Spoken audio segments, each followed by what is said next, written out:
逢星期六下晝3點，政壇新秀訓練班，主持葉振東。大家好，嚟到逢星期六下晝3點鐘，香港電台第一台政壇新秀訓練班，我係新秀主持陳學軒 Anthony。今日有我哋班主葉振東同埋新秀阿 Moon 喺度。咁依家政府咧就喺官立啦、資助啦同埋按位津貼嘅中學咧，就係提供免費高中教育俾依家現時嘅學生啦，同時亦都全面資助職訓局咧為讀完中三嘅學生咧開辦全日嘅課程，其實就係希望可以喺提供主流教育之外咧，有一個免費進修途徑俾佢哋，目的就係希望可以為香港去培訓人才，成為國際教育樞紐、未來人才嘅搖籃。但係其實依家因為種種唔同嘅原因咧，部分學生就選擇輟學，而喺現有嘅機制之下咧，學生連續7日缺課先需要同教育局去申報，咁又係咪真係做到早發現、早預防呢？今集我哋好榮幸邀請到協青社總幹事謝晶元先生嚟分享下佢哋喺2月24日發布有關輟學及高危輟學青年研究報告嘅相關支援服務同埋佢哋研究結果嘅。咁啊 Lawrence 歡迎你啦。咁啊今日下晝就同我傾下呢個問題，因為我自己咧都喺教育界啊。咁啊輟學咁啊即係唔返學啦，用得簡單啲，令到啲聽眾去明白啦。咁啊見到你哋有份報告啦，咁我就都睇一睇個報告內容咧。你哋應該有個叫做 Project Cool Team 啊 Team 嚇，咁就去由2020年咧都有支援呢個即係缺課服務啦。咁啊嗰度咧就有431位咧10至18歲。嗱，理論上咧，呢啲都仲係我哋以前嗰啲好 old school 啲9年免費教育裏邊一定包到嘅學生嚟嘅。係啊，冇錯。咁啊，就去推算咧，話全港嗰個輟學嘅學生咧，潛在人數咧2萬人，佔咗成3.15% 咁多。哇！咁呢個其實一個好得人驚嘅數字嚟喎，即係分分鐘咁樣審落18個區啊，即係個個區都有間學校都有咁滯嘅喎。咁所以我就諗啊，到底發生過咩事咧？所以我一聽到呢個即係新聞發布嘅時候咧，就即刻覺得要揾你哋嚟傾下。嗱，不如簡單啲啊。首先第一樣嘢講咧就係話喺呢個咁嘅調查裏邊咧，或者你嘅服務裏邊咧，你哋主要發現咗啲咩問題喺度咧？嗱，主要我哋發現一個問題咧，就係相對於官方嘅數字啦，係一個好驚人嘅。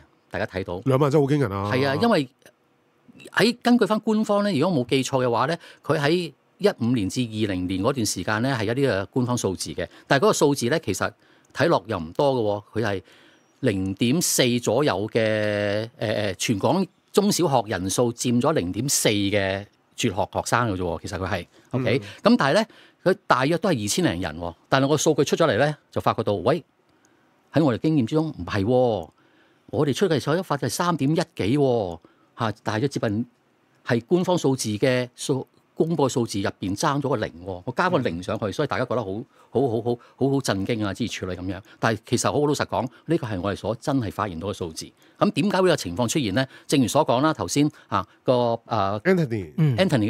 Anthony 哥哥所講啦，嗱佢個官方係話講咗，佢要申報呈報嗰陣時咧，係需要喺佢學生輟學連續7日就要呈報啊嘛。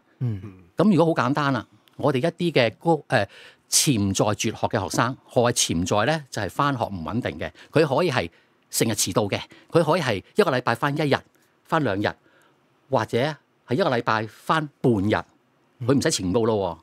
咁我請問呢一批嘅年青人有邊個知道咧？咁所以就大家就覺得係咁嘅情況出現。第一個 point， 第二個 point 咧就會係話發覺一樣嘢就係話，我哋當中咧亦都係甚至一個大發現咧，就係話原來低過15歲嘅年青人而係佢輟學嘅數字都係幾驚人嘅，係佔咗中小學生人數嘅1.89啊，大約係1萬人或以上添啊。咁其實呢個係一個我哋需要去注視嘅嘢。點解啊？因為15歲嘅年青人嘅話咧，15歲以下嘅年青人咧，其實佢有義務同埋個權利去做去讀書噶嘛。但係可以想像中啦，頭先 Anthony 哥哥 mention 咗啦。有啲課程係需要15歲先報得，有一啲嘅計劃係15歲先可以參加得。咁我想請問15歲以下嗰啲，而家佢返唔到學，或者俗稱一樣嘢晾住咗喺度嗰啲，又如何咧？喂，但係有趣喎！你頭先提出兩樣嘢咧，我都覺得值得再有時有啲嘢咧，我哋約定俗成啊，唔覺得佢有啲咩大問題啊，但係睇落去嘅時候咧，就真係好棘㗎喎。即係例如咧，現在義務教育咧唔係強迫嘅咩？你唔俾佢翻學，或者令到佢翻，或者佢唔翻唔到學，其實父母有責任㗎喎。即係你冇理由即係由得佢條條揈㗎嘛？呢個唔可以咁發生嘅。咁呢個點處理咧？咁呢個可能係衍生到就政府數字點解咁低啦。第二樣嘢就係話你嗰度時候咧，嗱，建議我哋稍後先再講啦。的而且確咧，就係你一個禮拜裏邊翻一日學，咁你又唔當，甚至翻1個鐘都可能唔當嘅。但係嗰1個鐘其實做緊嘅嘢係咪同學習有關咧？即係可能翻去接受輔導服務，咁啊算唔算咧？喂，咁或者翻去開個會同家長，咁又算唔算咧？咁其實呢個係暫時未知喎。如果咁嘅話，其實哇，你講到真係好似好多人咁樣。嗱，好簡單啦。嗱，如果佢嗱，我就講一個，不如實際啲講一個例子出嚟。咁我諗就比較容易，大家可以去掌握到嘅。我諗同個 Project Cool Team 有關嘅。Project Cool Team 點解會係我哋開始呢個咁嘅計劃咧？呢個講翻5年前。5年前咧，咁我哋協青社咪我哋個協青社一隊咧，就係話喺個全港跨區嘅深宵外展隊嘅。咁我哋咧就會係周圍去嘅。邊度有年青人，我哋就去邊一度噶啦。咁啊，幫我有需要嘅年青人咧，捉到嘅話咧，我就即刻同佢提供一啲嘅服務俾佢啦。咁有一晚我就跟住呢班同事咧，就去出去呢個去出隊啦。咁去到一個公園就見到3個小朋友，12、13歲嘅小朋友，其中一個係妹妹嚟嘅。咁好啦，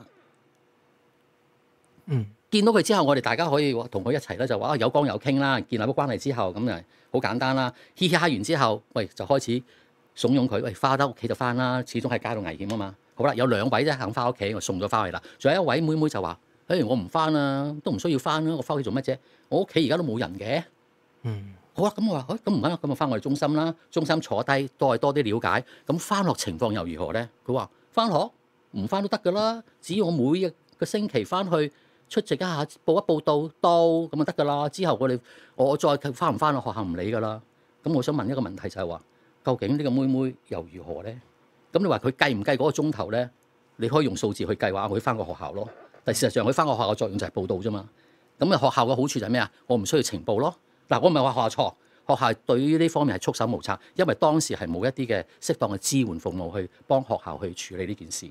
好啦，屋企有一個好處嘅喎，屋企人話得啦，你冇呈報，個教育局唔會煩我噶啦，係咪啊？大家處理好晒嘅喎件事。但係對於妹妹將來嘅狀況，即係一處身嘅狀況，面對好困難環境又如何咧？咁所以喺嗰陣時，我哋就我啲同事都覺得，咦，我哋要做啲嘢啦。咁就開始做 Project Cool Team 呢個計劃。當其時我哋大家都唔知應該點做，因為坊間係有好多嘅計劃，但係始終對於我哋而家面對住呢個15歲、12、13歲嘅妹妹而家擺我眼前，我哋如何去做咧？真係要摸住石頭過河，一步步去設計啦，一步步去發展出呢個 model。即係我聽到好似制度容許呢啲事發生，好奇怪喎呢樣嘢情況。我聽到依家咧，其實我有少少疑惑緊，就係因為你個報告入面咧，其實講到話有2萬幾個人咁犀利，咁但係講緊我其實想問一問，就係喺你哋嘅研究報告入面，你哋係點樣定義一個潛在絕學嘅青年咧？即係點樣 define 呢樣嘢？潛在絕學咧，就像我所講，就係好似阿妹妹呢樣嘢啦。佢翻學係唔穩定嘅。潛在絕學咧，佢有機會咧就會係一個禮拜缺課1、2日，或者半日，或者係唔肯翻學，長期係咁樣遲到，好嚴重嘅。OK， 或者係一個禮拜，好似妹妹咁，只係翻1日、2日。咁呢個即係我哋叫潛在嘅絕學嘅同學。咁我哋仲有一個咧就叫高危。高危嗰個咧其實就相似翻。教育局個所定義啦，如果佢係絕學冇翻學連續7日嘅話咧，我哋要界定佢係高危嘅絕學學生咯。咁另外就係即係可能頭先都分到一啲係潛在啊，或者啲高危嘅學生啦。咁喺你哋經驗所得入邊，會唔會話其實有啲成因或者可能有啲唔同嘅因素嘅時候，已經可以即係好快識別到啊？其實雖然佢依家可能係即係初時可能一個禮拜唔翻1、2日學，但係佢可能屋企原因啊、學業壓力啊嘅時候，你哋已經可以 foresee到，即係預計到啊，佢可能將來都會變成高危，可能會更加越嚟越唔中意翻學，可能都未必會有一個大嘅轉變俾到佢哋嘅時候，佢哋會個情況會嚴重到落去。你哋經驗所得而可以識別到佢哋出嚟咧？呢個其實係喺嗰個我哋只要留意翻呢個同學嘅日常嘅表現就知噶啦。譬如翻學成日遲到，究竟係有咩原因咧？譬如呢個同學好唔中意翻學嘅，喺屋企嗰陣時發覺佢係好唔中意翻學嘅，或者喺學校方面發覺，呢個同學間中時不時又係唔翻學嘅，或者係翻咗嚟好多理由而早走嘅。其實呢啲已經係個表徵俾佢睇到咧，其實有問題啦。跟住再去了解佢嘅話咧，就可以提早識別到出嚟，究竟係一啲係真係，喂，我係真係病而係早退啊，或者病我係好唔翻學啊，定係其他原因引致嘅。我舉個例子啦，唔好介意啦。譬如有個我個仔發緊燒，都話翻學，都要扭住話要翻學。咁我喺我角度就覺得咧，呢個學校喺我仔嘅心目中係一個好成功嘅學校嘅，喺我個仔嘅心目中嚇。咁我當然好安心，我仔入到呢間學校。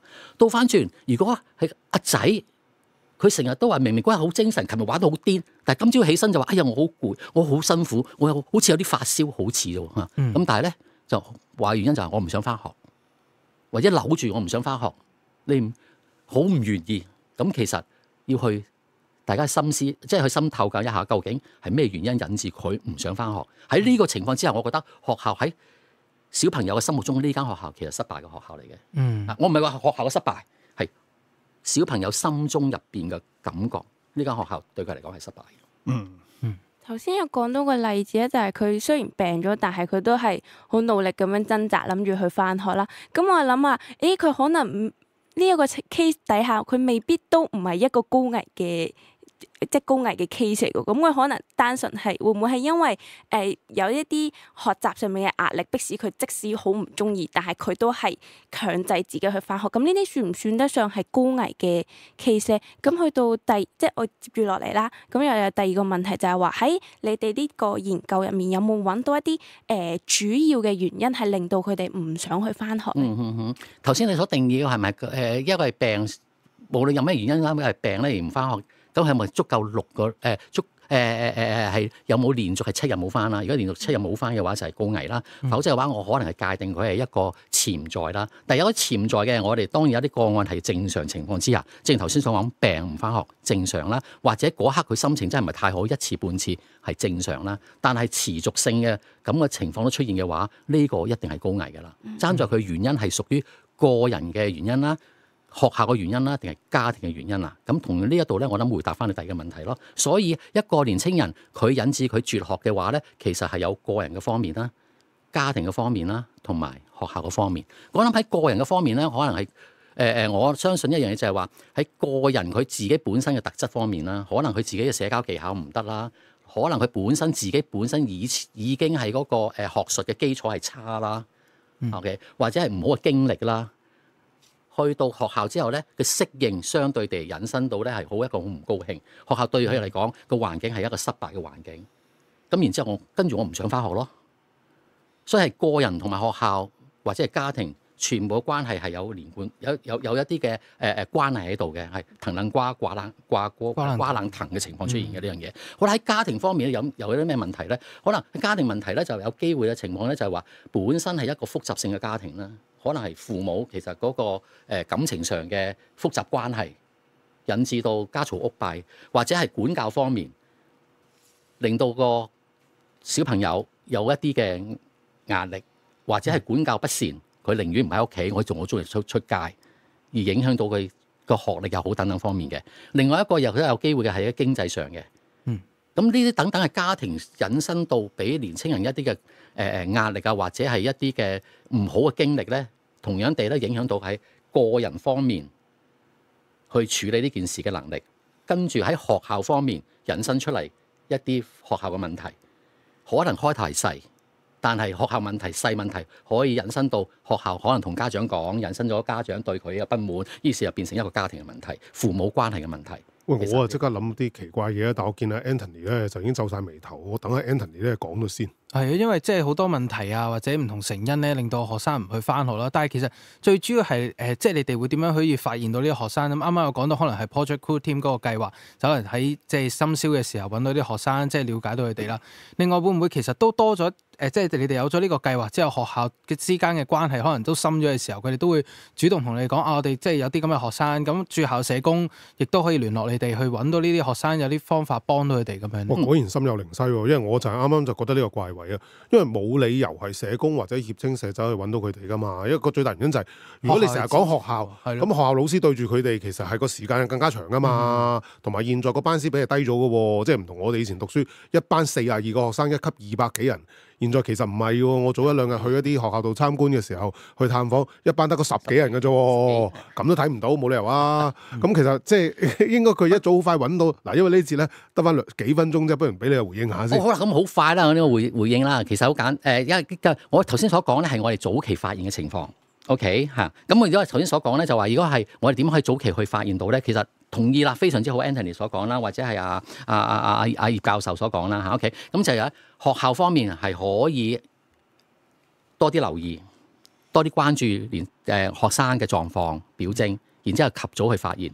好啦，喺及早發現之後咧，究竟學校可唔可以幫到呢個同學仔咧？我相信學校有好多嘅做法係努力去幫嘅，但係礙於係本身有啲嘅限制喺度，政策上嘅限制啦，或者係一啲嘅資源上嘅限制啦，佢係需要一啲外來或者係其他支援嘅服務去支援佢，佢先可以處理到嘅。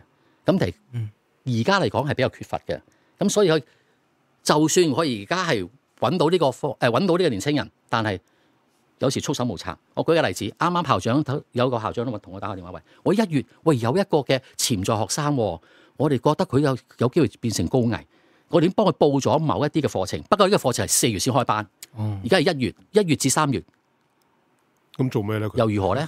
嗱，束手無策嘅，但係而家因為我哋啱啱就公佈咗之後，佢話：咦，你哋可以支援我哋，可以合作，啱，大家係各方面嘅合作，但係一樣嘢就係大家嗰個支援系統方面要更加豐富翻佢，更加多樣化，更加有彈性，咁會大家先可以努力去幫助啲有需要嘅年青人咯。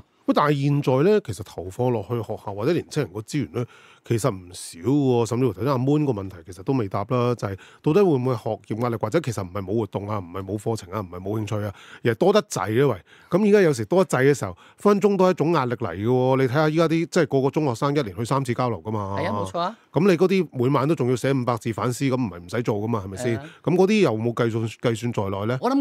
我諗嗰個係壓力嘅，咁壓力如何去處理咧？我諗好多方法去處理嘅。我所講嘅有一批咧，就係已係俾而家提出嚟嗰一批咧，係有一批咧，就係被呢個正統嘅系統入邊所忽略嘅。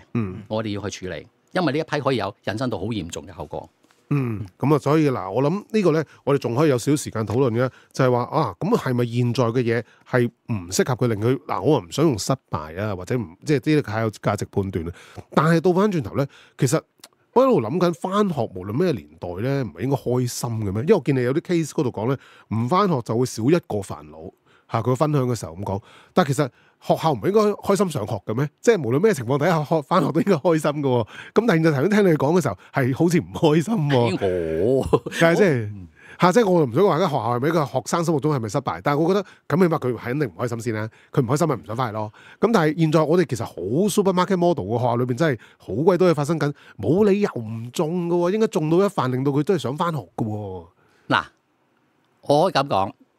應該係學校係一個開心嘅地方啊！原則上嘅，我諗大部分嘅同學仔，我諗返學都係開心嘅。OK， 始終係喺一個嘅系統入邊，始終有啲嘅漏洞。咁我相信一樣嘢就係話喺呢個漏洞之中，而家引申到出嚟，而我哋又發現咗呢樣嘢嘅。OK， 咁你話係咪大家咁多資源擺落去，可以講啊嘅資源係擺得啱唔啱位？或者係到唔到位？咁所以我就覺得奇怪，因為咧，就算資源咁緊絀咧，其實政府投放落去年青人嗰度嘅錢係唔少嘅嚇，即係無論你係佢學習啊，或者係自己生涯規劃都相當多。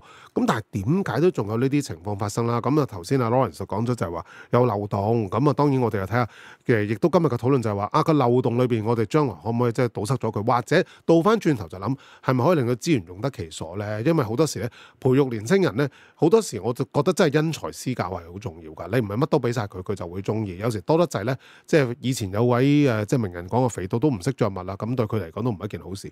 反而我哋倒翻轉頭，係咪可以揾到啲嘢真係適合佢自己個職志發展啊，或者佢生涯規劃，甚至個人興趣咧，可能先係一個誘因。因為細路仔好多時咧，成長過程都係一個自我尋覓。咁佢揾唔到自己嘅時候，當然佢對某一個空間或者某一個地方咧，佢就未必想翻去啦。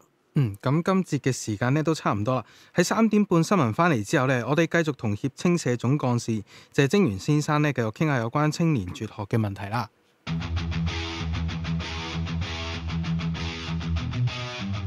政壇新秀訓練班主持葉振東。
逢星期六下晝3點，政壇新秀訓練班，主持葉振東。好，歡迎返嚟政壇新秀訓練班，我係新秀主持阿 moon。今節我哋繼續同協青社總幹事謝晶元傾下香港輟學青年嘅問題。咁啊，頭先咧我講緊就係話其實學校有咩開心嘅地方咧？咁啊，趁住咧呢個新聞時間，我揾下資料。原來你嗰日新聞發佈會咧就有位崔永康嘅教授啦。咁啊，我都識幾佢啊，都薄有交情。咁啊，佢提出咗幾個原因咧，就覺得青年輟學嘅情況咧，又係令我有啲煩事。我覺得今日咧，既然我哋要堵塞啲漏洞，或者希望咧資源用得其所嘅話咧，不如深入討論下咧個成因，跟住對症下藥啦。即係唔以往之不戒，過去做得唔好啊，依家做好啲咯咁樣。咁我提出幾樣嘢喎。第一樣嘢就係青年喺學校裏邊咧，未能獲得足夠關注同歸屬感。咁啊，第二樣嘢咧就係話咧內在動機缺乏即係導致佢哋咧睇唔到未來，甚至乎覺得自己咧再努力都係隱形人。咁我想講咗呢兩樣嘢先，因為第三樣嘢講學校資源嗰度咧，可能一陣間我哋講建議嘅時候就講埋啦。咁點解會提出呢兩樣嘢啊？我唔知兩位政壇新秀咧，因為阿 Moon 就中學就變大學。Anthony 咧就職稱都唔係好耐啫，咁但係我諗喺學校裏面未能獲得足夠關注同歸屬感，其實每個時代都有嘅喎，除非你係即係年年考第一，仲要係風紀隊長，咁你先會最有關注同歸屬感啊！係啊，如果唔係嘅話，其實咩時代都有喎。我哋嘅年代仲多學生啦，都唔係今日嘅事啦。咁點解呢個係一個原因咧？依家唔係關注多咗嘅咩？因為老師其實照顧人嘅少咗嘛。第二樣嘢睇唔到未來。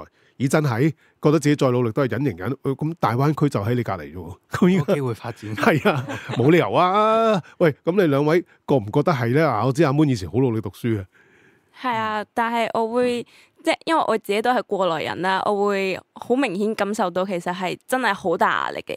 咁我自己都有曾經咧，即係喺大家即係每一個學生嘅心目中都一定有個諗頭，就係我今日唔返學啦。咁但係我係即係冇辦法，即係因為頭先我上一節嘅時候，我提出個問題都係因為我其實自己都好想唔返學，有段時間都好想逃避。咁但係真係學習嘅壓力令到我話，如果我唔去做呢樣嘢嘅話，我真係可能讀唔到大學啊，或者我根本都升唔到學。咁所以我即係強迫自己去面對佢。咁樣咯。喂，但係你覺唔覺得你或者其他身邊嘅同學咧，對學校係未能獲得足夠關注與歸屬感咧？你應該唔會喎，你好多人關注你喎，據我所知。係，但係其實都會覺得就係話，大家關注都係嚟自話，好想你升到大學，好想你有好好嘅成績。咁但係除此以外咧，咁其他方面咧，其實我自己覺得我過來人咧，我係覺得係被忽略嘅。哇！真係要同阿崔教授講，即係過度關注都係壓力，令到佢唔即係冇關注又死，有關注又死。好到 Anthony 啊，係因為讀書都有冇超近10年啊，即係讀中學嘅時候都因為當時都唔係話比較乖嘅學生，成績又唔係特別好，咁所以即係關注係比較多嘅，因為即係想我哋讀多啲書啊，努力啲咁樣。但係即係印象好深就係去到高中嘅時候咧，其實我哋行緊嗰個雙班主任制咧，我哋嗰陣時大約30幾個同學，咁每個老師睇10幾個人咧，其實即係都好即係個體戶咁去關心到我哋即係成績啊，或者係咪真係想即係讀大學，或者即係有咩其他出路，即係都有好多時間同我哋傾嘅。同埋嗰陣時可能因為轉身嗰個文憑試咧，我哋好多都彷徨，咁亦都有啲人覺得，不如唔好考 DSE 啦，就寧願即係去做即係其他自己想做嘅工作咁樣啦。咁跟住好多訓導主任定嗰啲輔導學校嗰啲老師咧，都真係好逐個關心我哋嘅。咁所以即係又唔會話好大壓力，但係嗰陣時即係覺得關注係有嘅。但係你話係咪真係去到即係將來發展，其實大家都係好彷徨緊呢一樣嘢咯。即係雖然大家都關心，但係就都好似都係話好難揾到出路啊！好多時候都。喂，頭先我咪講咯，就再努力都覺得自己係隱形人。係啊。咁但係你有冇呢個感覺，覺得自己隱形人？同埋現在大灣區就喺你隔離喎。好似好彩依家大灣區我哋隔離嗰陣時冇咧，真係大家真係唔知去邊度，即係好似嚟讀完書出嚟香港做嘢好似一樣。但係你話嗰陣時去深圳，我哋嗰陣時都冇咁多呢啲交流團，即係過咗河都真係唔知發生咩事嗰啲咧。喂，但係你哋驚唔驚咧？嗱，因為咧今年啊，據我所知咧，內地嘅大學畢業生咧會超過1200萬人喎，個競爭好大喎。好大啊！咁你多咗好多高才計劃嚟香港嘅時候，真係香港讀書真係要好努力，跟住出嚟做嘢前又要好努力進修。即係差唔多每日唔係翻緊學，就係喺翻緊學嘅路上啦，已經係。哇！即係頭先呢個即係佢簡短嘅討論，搞到我覺得，我下次應該請埋阿崔教授一齊過嚟去聽下。喂，咁樣點啊 Lawrence？嗰兩個原因咧幾有趣，但係好似聽到另外一個面向出嚟。係啊，咁我諗我回應翻啦，你呢兩位後生仔啦，咁有上進心啊，咁有能力嘅後生仔。因為我諗回應你嘅話，其實你係面對好多困難，你面對好多壓力，但係你係有能力去面對，你有能力去解決呢個問題。所以你好上進心，你嘅表現會有人去關心，會有人去扶持，因為你喺體制入邊，你唔係隱形嘅，喺體制入邊你係好顯形嘅，所以你同翻而家我哋服務嗰啲我俾佢就係一個比較高危嘅一啲嘅學生啦。咁然之後咧，呢一批係點樣咧？佢點解冇人關心咧？佢都唔翻學，何嚟老師的關心咧？佢喺家庭入邊。佢都係透明嘅，何嚟得到家庭嘅關心咧？好啦，佢面對好多壓力，但係我正如所講啦，佢之前嘅家庭問題、學校問題或者不開心或者唔好嘅經歷，令到佢個人嘅能力其實一個個人嘅效能其實好低嘅，即係自信心低，自我效能感啦，自我效能低啦，嗯自信心冇啦，我冇有能力去應對翻我而家面對嘅困難啦，甚至唔想去應對，我主要係逃避咯，越逃避越弊，跟住之後喺人群中唔見咗佢啦已經，因為佢收埋咗自己。其實個狀況會係咁樣。喂，但係有一個奇怪嘢啊，即係嗱，我見到 Anthony 同阿 Moon 啊，當然好陽光啦，佢哋響政壇新秀都相當之多年啦，已經。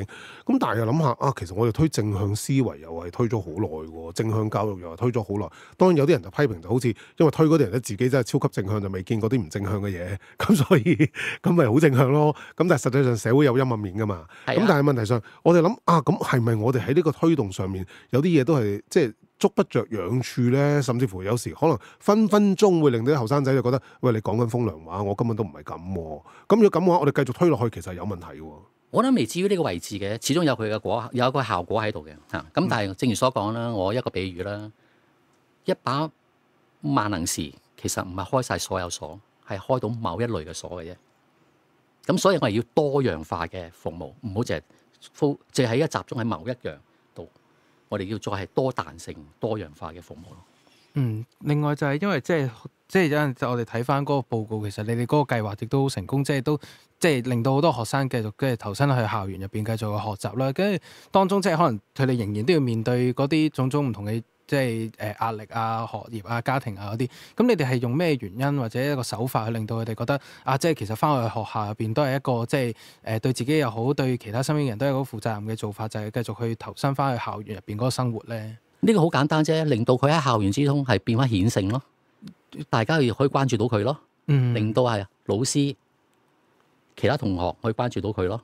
咁佢願意翻咗學先，第一，第二佢有本身一個佢本身係經過一個我哋嘅計劃嘅培訓等等方面之後咧，喺個人嘅素質上嘅咧已經係改善咗嘅。好啦，咁另外咧，我哋本身有其他嘅，我諗係社福機構。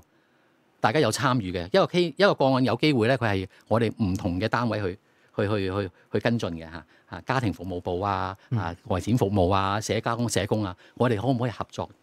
大家都去一齊去比較一個合作一個綜合性嘅 approach 咧，去關注佢咧咁樣。咁我諗呢個成效就會有機會高啲啦。係啦，我諗我頭先聽到一個 case，其實係好需要多方面機構嘅合作。咁但係講緊話，依家有2萬幾個學生等緊。咁其實依家咁多機構一齊合作，係咪真係可以針對到每一個學生去為佢哋提供支援咧？咁又去到我唔夠膽講係咪話一定要針對到佢啦。我諗係個成效會好高啲嘅。咁你話2萬幾個嘅係咪即係等於一成出嚟咧？我哋係要8萬幾個咁嘅工作人員咧咁樣。咁我想請問全港而家社工有幾多個啊？其實好多時都有話咧，就係因為我哋而家太過分散啊，太過零碎啊。家庭問題家庭社工咯，係咪啊？學校問題學校社工咯。但係如果我哋係集合咗一齊做嘅話，可能1+1唔等於2，唔止等於2噶嘛。1+1可能等於2、3嘅喎。咁相對地咧，我哋喺個資源分配上咧、應用上咧係更加有效率咯。我見阿 Moon 好似有嘢想講俾你講埋先。係啦，我又諗到另一個問題，就係咁多機構幫佢哋，佢會唔會俾佢哋覺得好有壓力？覺得已經將自己變成一個 case 咁樣，好似俾人看待咁樣，會唔會變相又俾多咗壓力佢哋咧？嗱，你唔好一件好明顯一件事咧，話我哋有個專業個案嘅，就係你所講嗰種啦。佢已經玩得好純熟嘅啦，係啦 ，OK。咁呢啲係好特別嘅，我諗要用特別嘅去處理。我想再重複一次就話，我想再強調一次，2萬幾人唔係全部都係高危，2萬幾人嘅問題係有輕、有重、有中，有一啲好重嘅，得唔得？好多嘅服務其實已經係支援到，係做到效果出嚟嘅大部分。正如我所講，有做一小部分咧，我哋好特別要去針對，因為佢哋係流亡之餘喺而家嘅機制入邊。喂，得我喺度諗緊咧，嗱，如果一路諗啦，即係同阿 Moon 都可能有啲類近，即係如果佢係潛在嘅嚇，即係未去到最高危嘅話，咁即係話起碼佢都唔係 no show 先啦。咁如果我從一個即係一個輔導或者係一個介入嘅，最緊要得介入啫。咁其實你係存在介入點嘅喎，因為你唔係完全揾佢唔到嘛。咁即係咪現有嘅機制裏邊咧，我褪一步諗唔係解決唔到啊！嗱，好啦，第二個問題你頭先講嗰樣嘢啦，就係如果你話其他嘅機構或者係一啲嘅服務單位再做一啲嘅整合，而令到可以更全面提供到一個適切服務嘅話，咁其實提供綜合服務已經好多年㗎咯。因為綜合服務嘅當年就係要諗晒，唔好咁五花八門啊嘛。所以青年有青年綜合服務，長者綜合服務，復康又有全部一座嘢搞掂晒啦。咁現在又好似唔係，又要再整合多次，咁好奇怪，即係現有制度有問題喎。嗱，呢個好大嘅問題嚟嘅喎。唔緊要，呢個我諗大家就去稍後再去研究下啦。一個綜合所謂綜合喺一個地點度啊，定係真係服務上的綜合咧？係一條龍的服務咧？譬如我舉例子一啲跨專業嘅一啲嘅合作啦。舉例子，年青人你頭先有高能壓力，你好彩你冇演變成一個精神健康出現嘅問題嘅學生。如果係嘅話，請問你需要啲咩服務咧？係需要一個心理治療、心理輔導嘅服務啦嘛，已經係跨專科嘅服務嚟噶嘛。我想你所謂嘅，因為我哋而家處理嗰啲係相對，如果揀我唔好介意啦，我唔好去 label 佢哋。不過我一個現實嚟嘅係比較重案嘅個案嚟嘅，咁我需要真係比較跨部門。我同意葉教授所講啦，其實有啲服務係真係已經處理咗嘅，真係有啲大部分處理咗嘅。其實我一啲都唔可以，我哋唔可以話俾你聽，佢哋係失敗，佢哋好成功嘅其實。但係我正如所講，我哋嗰批重案嘅其實係一啲嘅流亡之餘，我哋去處理。喂，咁介入點嘅問題？因為現在其實佢只要唔係重症啊，即係最嚴重嘅，其實係有介入點嘅，起碼佢都揾到佢先啦。所以我咪同學校有合作咯。嗱，我好慶幸咧，4年來咧有15間學校咧都好相信我哋，亦都覺得我哋個計劃係有可以幫到啲學生。係點樣咧？佢直情係喺學校入邊咧已經係識別出咧佢哋啲潛在學生，跟住咧係 group 埋一齊，然後同我哋合作。我哋係入學校嘅，我哋最初設計冇諗住入學校嘅，係冇諗住做入學校。但係因為學校覺得喂，不如我哋合作得好啲啊，係咪？咁啊直情佢哋已經識別出嚟啦，係好早已經識別出嚟喎，成一班人喎，可能10零個、20個咁喎。咁然之後咧，我哋嘅團隊咧就入去喺學校度去做我哋嘅工作。好似係咩咧？正如所講啦，有時識別到出嚟之後，喂，晾住喺度喎。因為嘅支援服務冇啊嘛，而家我哋嘅資源出現咗啦，大家合作就可以做啦。好多謝呢15間學校，其實好相信我哋，夠膽咁樣去做法嘅。然之後我哋先有機會由呢個15間學校咧，係去攞到一啲嘅數據咧，係分析出到我哋而家係究竟而家嘅年青人嘅狀況係如何。如果個數目性我哋又夠膽去推算到佢出嚟。不過因為要去識別呢一啲即係比較高危嘅學生咧，其中一個條件即係或者現有嗰個機制就係佢要連續7日冇返學先至去被申報嘅教育局啦。咁如果好似按照啱啱所講嘅講法，其實如果同學校合作得比較緊密嘅時候，其實佢唔會話7日冇返學先同你講噶嘛。可能佢哋已經有連續2-3日冇返學啦，佢哋已經去同你講嘅時候，會唔會其實個機制係需要去改善，或者可能要分多幾重，就可能佢已經連續2日冇返學啊，幾多日冇返學，或者唔再按日子去計啦，按時間去計嘅時候，會唔會其實令到大家更加易掌握到現有嗰個狀況，令到即係要去對症下藥嘅時候，都要更加快、更加準確。哇 Anthony 真係幫咗一個大忙，因為我就係想講建議呢樣嘢。因為依家最關鍵嗰個建議咧，其實要分幾樣嘢。第一個就係個定義上面係咪應該睇齊咗，或者要改變咧？即係個7日其實我都唔知包唔包禮拜6日噶嘛。咁第二樣，如果佢申報咗，佢都唔使揾你啦，已經喺去咗教育局啦。咁其實已經即係用英文講就太遲啊 ，it's too late。即係呢個我覺得真係唔係應該咁喎。第二樣嘢就係話，其實個絕學定義係咪都有分別咧？喺個服務建議上面，頭先你講咗堆，咁可唔可以再有啲即係比較再針對性當下需要做嘅咧？因為老實啦，我一開始已經講過，其實如果喺個強制教育或者義務教育裏邊，佢唔返學有問題嘅喎，除非你真係揾唔到個父母嘅啫。如果唔係要承擔責任嘅喎，咁點會咁會發生？好奇怪，我哋好似制度容許緊呢件事喎。哎呀，真係〜多謝 Anthony 哥哥啦，提出呢個問題啦。我諗第一件事就話，我哋係咪要係 break down 到咁，即係分到咁仔細咧咁樣？因為呢個牽涉分到咁仔細嘅話，同樣道理咧，牽涉到嘅咧，我哋要如何處理嘅複雜化啦，資源有幾多啦？咁我諗唔好將件事太過複雜嘅。咁但係我從呢一樣嘢就話，要重新再去一個檢討一個申報情報嗰個制度啦，或者定義上嘅嗰個定義，我諗係需要去做㗎啦。譬如如果係嗰個申報方面係比較修訂咗之後，同埋呢個係擴闊啲，納入咗我哋所謂嘅潛在嘅絕學學生嘅數字嘅話咧，其實呢一度咧已經可以俾到我哋大家咧一個比較係全面啲去掌握學生絕學嘅狀況，而我哋去設計啊，或者去想去幫助佢嗰陣時咧，嗰啲嘅服務咧，我哋可以更加係到位咯。咁但係現在呢個咁嘅意見咧，其實有冇反映過俾政府知道？因為如果個重新定義或者個申報機制嗰度咧，其實即係茲事體大，好大件事嘅。咁呢個係應該要嘅。咁我都同意嘅。即係如果有需要嘅話，咁政策就與時並進嘅啫。咁點現在有冇呢個渠道咧？因為依家都好時間嚟嘅喎，因為3月啫嘛。如果搞得嚟嘅話，咪9月開始咯。起碼咁，但係問題上，即係起碼你仲有半年時間啊嘛。咁但係有冇反映過？政府知唔知你哋？我哋暫時咧未有反映，都係透過呢個嘅傳媒方面啦，係一個係將件事係讓大家知道啦。如果係需要去申報嘅話，我諗係一個喺制定政策嗰陣時，佢有啲諮詢㗎。我哋可以有呢個利用呢個渠道去做呢個工作。嗱，你頭先提過你有15間學校啦，咁都係一個唔少嘅數字嚟啦。即係因為都係一個團體嚟嘅，即係意思佢個數量啊，唔係講緊1-2間學校，都已經15間啦。咁嗰啲校長又有冇啲反應，覺得啊真係要改嘅？因為佢都係用家嚟噶嘛。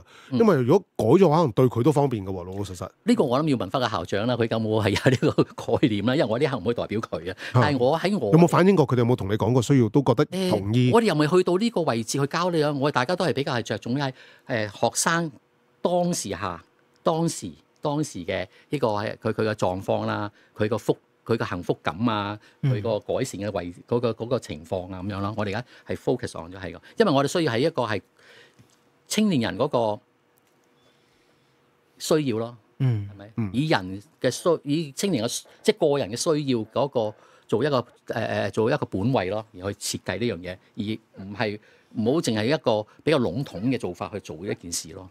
咁所以咧。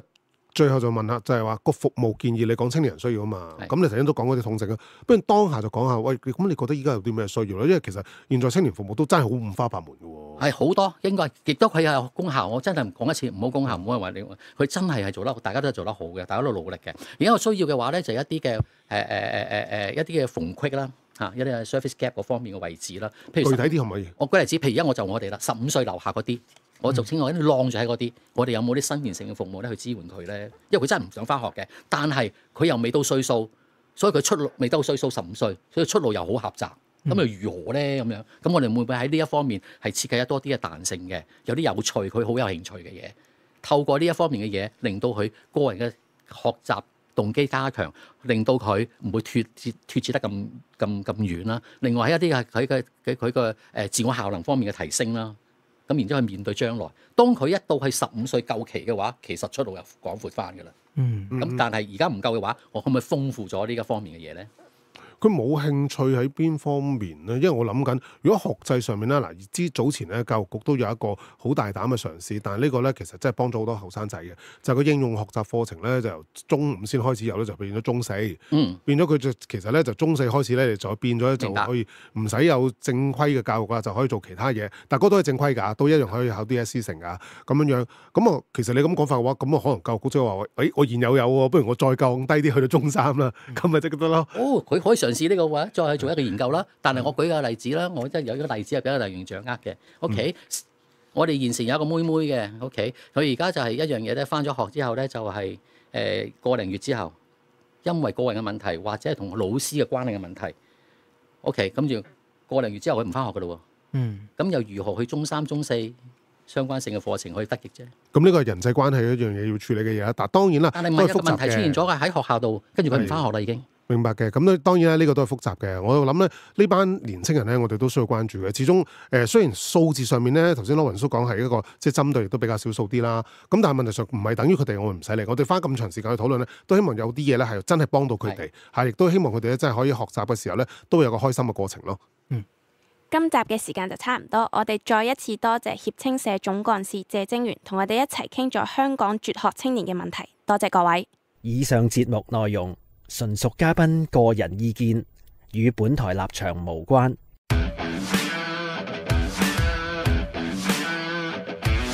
逢星期六下晝3點至4點，政壇新秀訓練班，下集再會。